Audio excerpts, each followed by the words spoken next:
Peristiwa sujudnya para malaikat kepada Adam terkadang menimbulkan polemik di sebagian umat Islam, atau memang isu ini sengaja dilemparkan ke tengah-tengah umat Islam untuk menebar kerancuan dengan mempertanyakan mengapa Allah meridai makhluknya sujud kepada selainnya?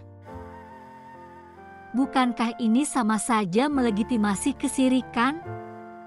Dan iblis adalah hamba Allah yang benar-benar mentauhidkannya karena menolak untuk sujud kepada Adam.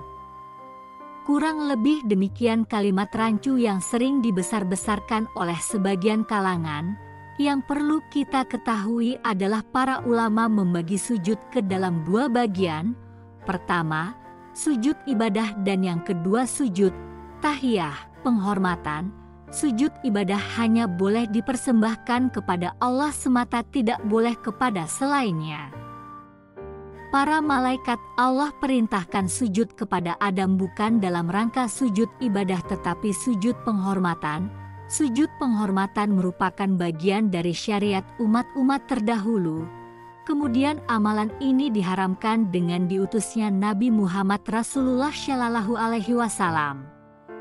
Di antara contoh sujud penghormatan adalah sujudnya para malaikat kepada Nabi Adam alaihi salam.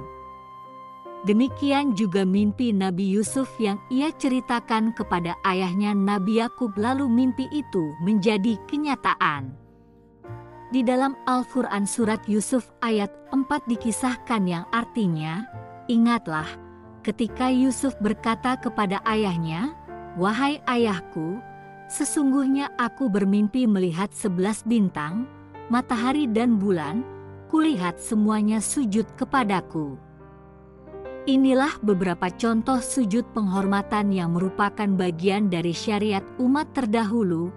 Pengalaman serupa juga pernah terjadi kepada Muadz bin Jabal tatkala melihat Ahlul Kitab di Syam. Tatkala pulang dari Syam, Muadz sujud di hadapan Rasulullah Shallallahu Alaihi Wasallam, maka Rasulullah Shallallahu Alaihi Wasallam mengatakan, yang artinya, "Apa-apaan ini, wahai Muadz?" Muadz menjawab, "Aku baru datang dari Syam. Yang kulakukan ini serupa dengan mereka, orang-orang di sana, merja sujud untuk uskup dan pendeta-pendeta mereka. Aku pun berkeinginan melakukannya kepadamu." Beliau Shallallahu Alaihi Wasallam menjawab, "Jangan kau lakukan. Seandainya aku memerintahkan seseorang untuk bersujud, maka akan kuperintahkan istri untuk bersujud kepada suaminya." Hadis riwayah Ibnu Majah, nomor 1853.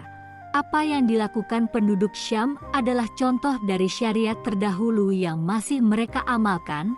Mereka sujud kepada pemuka-pemuka agama dan tokoh-tokoh mereka sebagai penghormatan. Pelajaran lainnya yang dapat kita petik dari peristiwa sujudnya para malaikat kepada Nabi Adam alaihi salam adalah iblis bukanlah dari golongan malaikat. Saat itu ia hanya bersama dengan para malaikat Allah yang taat.